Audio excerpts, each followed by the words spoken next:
So in today's video, I'm going to bring you guys all my reasons and explanations as to why I personally believe that Notts County will achieve automatic promotion in the upcoming 2024-25 League 2 campaign. If you do go on to enjoy today's video, please make sure to drop a like on there for me. If you could try and hit 150 likes on today's video, that would be massively appreciated. Subscribe if you're new as well. We're now on the road to 10,000 subscribers, so please make sure you are subscribed if you haven't already with that post notification bell on. It's free to do so, and it does massively help out. Get your thoughts on as well down in the comment section down below. Where do you think Notts County will finish next campaign? And also, if you don't think they will finish in the top 3, let me know down below what is your top 3. I have done previous videos explaining why I think MK Dons will win the title, why I think Port Vale will also achieve automatic promotion, so make sure to go check them videos out as well if you haven't already. Make sure to drop a like on there for me, subscribe if you're new as well, and let's get into it. If we start out then with last season for Notts County, their first season back in the Football League for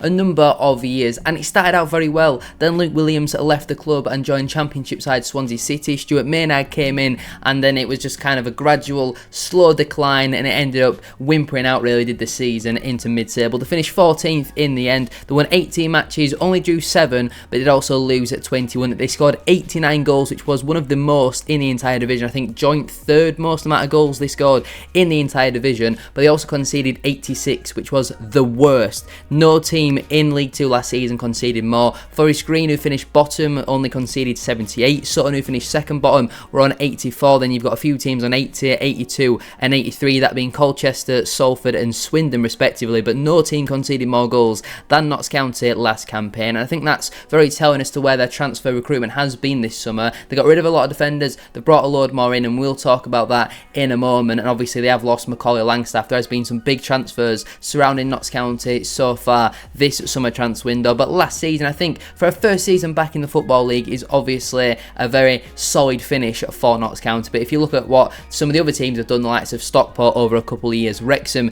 only took one season for example, then Notts County might feel like they underachieved a little bit, but judging by how poor their defence was, and there's still a lot of question marks to be asked over Stuart Maynard. And in terms of his time as Notts County manager, he was appointed on the 18th of January 2024, and he managed 19 matches up until press, where he's averaged only 0.95 points per game, which is simply nowhere near good enough. You need to be averaging almost double that if you want to achieve promotion. So his Notts County tenure so far hasn't been amazing, but even his time at Wellstone wasn't particularly outstanding, in all honesty. He was appointed there on the 3rd of February 2021 and obviously left on the 18th of January 2024. He managed 139 matches and only averaged just over 1 point per match. So for me personally, I wouldn't be entirely confident going into next season with Stuart Maynard. I did a video earlier on in the summer talking about a couple managers who might get sacked this season, and Stuart Maynard was one of them. And I just think his time at Notts County so far hasn't been amazing. Yes, you can put it down on a poor defence, but obviously going into next season, they have got to sustain the loss of Macaulay Langstaff, and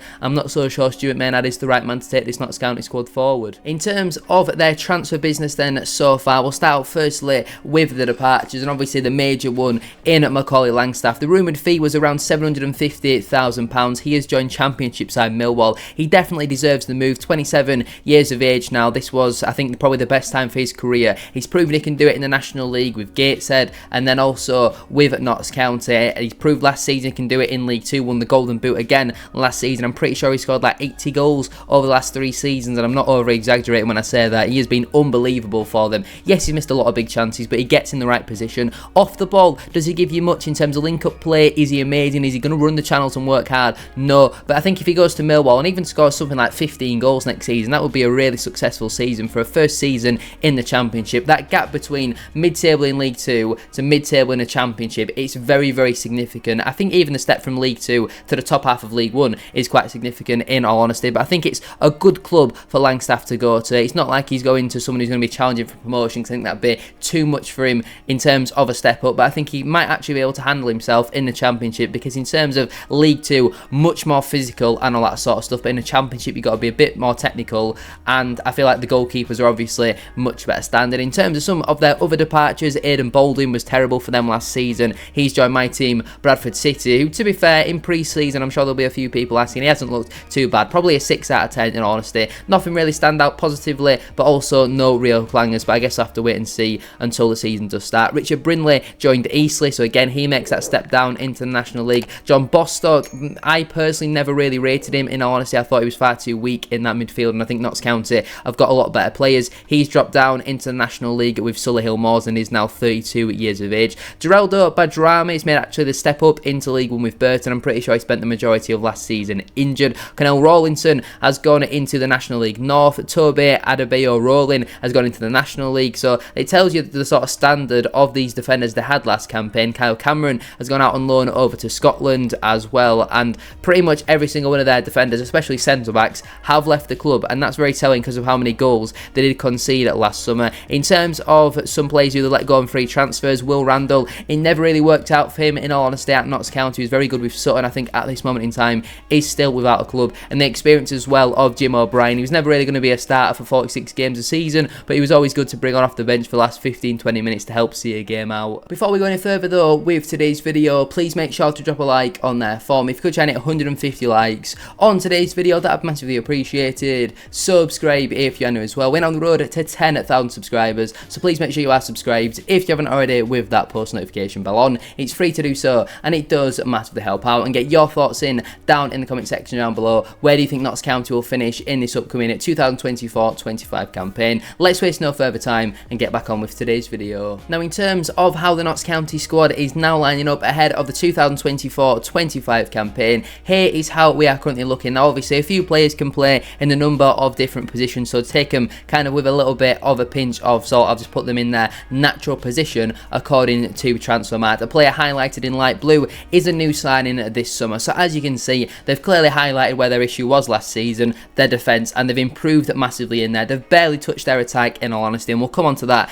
in a moment. But in terms of some of their new signings, Alex Bass was a decent goalkeeper in League 2 last season, probably overrated for me, in my personal opinion, by AFC Wimbledon fans, but I think could be a solid signing for Notts County, definitely better than some of the goalkeepers they have had over the last couple of seasons. Callan Gordon, I'm not convinced by, in all honesty. I think defensively leaves a lot to be desired, and also going forward his crossing isn't the greatest. I think he'll probably start the season as a backup. I think both Jody Jones and Aaron Namane are better options in that position. Matty Platt was brilliant for Bradford City last campaign. I'm still gutted we've not got him this season, because both Neil Byrne and Sam Stubbs for us in the centre of our back three have looked pretty poor so far in pre-season. Robbie Cundy struggled with injuries, but I think could be a solid signing. Jacob Bido, again one of the best centre-backs in the division last campaign, 24 years of age, left-footed, brilliant signing for Notts County. Rod McDonald as well, very good for Harrogate last season, probably because of his age and the club he's come from. Might not be the most amazing signings on paper, but I think will be a very solid option in that back three next season for Notts County. Nick Tasualua as well, he's come in from Crawley Town. I would have loved him again at Bradford City, brilliant signing for Notts County. He's made the step back down into League 2. In terms of their midfield signings, Jack Hinchy, I don't know too much about, neither about Curtis Edwards, but I think Edwards could be a solid squad option in my personal opinion. In terms of some of the players they already had at the club, Adam Chicks and Lewis Macari both provide cover as wing backs, but can also play as the wide centre backs in a back three. Scott Robertson, for me, when we played against Notts County last season, they beat us 3-0 at our place. He was one of the best players on the park. He was absolutely incredible, so I'm not looking forward to playing against him. Matty Palmer, again, very influential in that Notts County squad. Can he stay fit and available though throughout this season? I've already touched on Jody Jones and Aaron Namane, but especially Jody Jones, two very, very good attacking threats going forward. Defensively though, I do think they leave a little bit to be desired. Dan Crowley, absolutely incredible, one of the best attacking midfielders in the division. I still have nightmares about him doing pirouettes because he gets the ball and he very rarely loses it, and he's an unbelievable player for this division. Sam Austin, I don't know too much about, in all honesty. Alassana Jatta, it's a big opportunity though for him now with no Langstaff. He doesn't really look like looking to replace Macaulay Langstaff, so he's going to be Jatta's big opportunity, and I think he could certainly get minimum 15 league goals next season. I think that would be a solid return. David McGoldrick as well, lots of experience and quality, can play in a few positions, and Kedwin Scott I think was injured for quite a lot last season, and again, don't know too much about him, but I think he will be a little bit more of a backup this season in my personal opinion. But as you can see, lots of signings in the positions they needed to improve in, but as of right now they haven't quite replaced Langstaff Langstaff. Notts fans, let me know down below. Do you think Macaulay Langstaff needs replacing? And if so, do you have any suggestions at the moment? Do you want to see him be replaced like for like and go out and get a starter? Or do you think you should just get a youngster on loan to try and provide a bit of competition and squad cover, really? Now, in terms of how Notts County could potentially line up ahead of the upcoming campaign, I've gone with the back three, the boxing midfield, and the one striker up front. I've gone with Alex Bass in goal. Obviously, he's going to be their starting goalkeeper next season. Lewis McCarry as the right centre-back, Matty Platt in the middle, and Jacob Bido as the left centre-back. I guess you could also put Robbie Cundy in as that right centre-back, but I think Platt and Bido for me are definitely dead certs. Jody Jones at right wing-back. I know he's played quite a lot of left wing-back last season, but I think to fit him and Tesua Lua in who's over on the other side, I think that is how you would get the best out of them two, in my personal opinion. But again, you've got a lot of options to play in that right wing back position. In the middle, you've got Scott Robertson and Matty Palmer. You probably won't find a better anchor pairing in this division in terms of quality on the ball, two unbelievable distributors of the football. Just ahead of them, you've got David McGoldrick and Dan Crowley. Maybe not as much pace as you'd like in them positions, but still a lot of technical quality on the ball. They're going to get assists for fun next season. And obviously, Alassana Jatta leading the line. I'm quite looking forward to seeing how he gets on if he does get 40 starts next season, in my personal opinion. On the bench then, that would leave Sam Slocum, Callan Gordon, Robbie Cundy, Curtis Edwards, Jack Hinchy, Aaron Namane and Kedwin Scott. I don't know too much about some of their signings, the likes of Cundy, Edwards and Hinchy. That's why I can't say for definite I'd start them over X, Y and Z, because I know the players in that starting 11 have already got a lot of talent in there, but we know they needed to improve defensively, so we don't really need to be changing the midfield and attacking positions because it worked quite a lot last campaign. Notts fans though, if that was to be your starting 11 on the opening day this Saturday, how would you feel about that? Would you be happy? Would you be disappointed? Let me know down below what you'd change. But anyway, I'm going to leave it there then for today's video. If you have enjoyed, please make sure to drop a like on there for me. If you could try and hit 150 likes. As I said at the start of today's video, that would be massively appreciated. Subscribe if you're new as well. We're on the road to 10,000 subscribers, so please make sure you are subscribed if you haven't already with that post notification bell on. It's free to do so, and it does massively help out. Get your thoughts in as well down in the comment section down below. Let me know down below, where do you think Notts County will finish next campaign? And if you don't think they'll finish in the top 3, who is going to be your top 3 in this upcoming season? Thank you all very much for watching today's video. Have a great rest of your day, and I'll see you all very soon for another one. Peace.